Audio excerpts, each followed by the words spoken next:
আসসালামু আলাইকুম সুপ্রিয় দর্শক, দেখতে পাচ্ছেন যে ঢাকা রাজধানীতে কিন্তু প্রত্যেকটা অলিতে গলিতে ঠিক এইভাবেই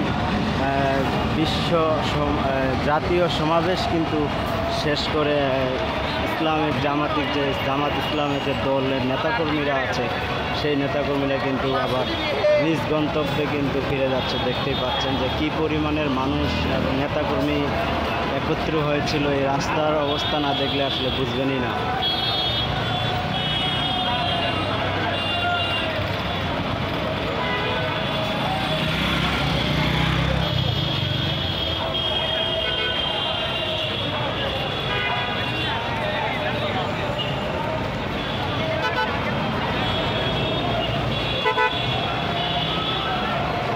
পুরা রাজধানীতে কিন্তু একবারই রাস্তা খালি, কারণ এই যে জামাতে ইসলামের যে 20 লক্ষ মানুষের উপর মানুষ এবং নেতাকর্মী একত্র হয়েছিল, সেই সমাবেশ শেষ করে কিন্তু গন্তব্যে যাচ্ছে, দেখতে পাচ্ছেন।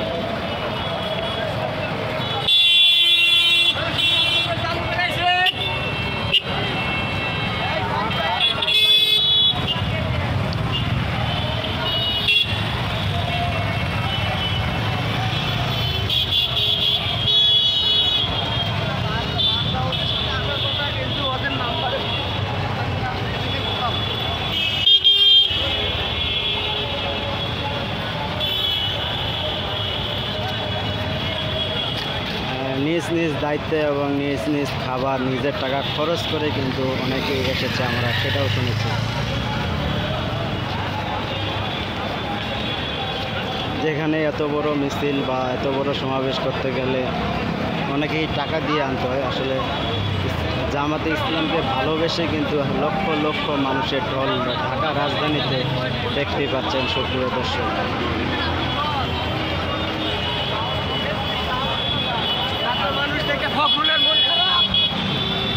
অনেকেই বলতেছে যে ফখরুলের মন খারাপ এত মানুষ দেখে।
দর্শক দেখতে পাচ্ছেন যে সোহরাওয়ার্দী উদ্যানে জাতীয় সমাবেশ শেষ করে কিন্তু নেতাকর্মীরা কিন্তু যার যার স্থানে চলে যাচ্ছে। তো ঢাকা রাজধানী কিন্তু পুরো ব্লক হয়ে গেছিল যে এত নেতাকর্মী জামাতে ইসলাম আসলে এর আগে এত বড় জনসমাবেশ আগে হয়েছে কিনা, আসলে এরকম রেকর্ড ছাড়িয়ে গেছে এমনটাই বলতেছে সাধারণ মানুষ, দেখতে পাচ্ছেন।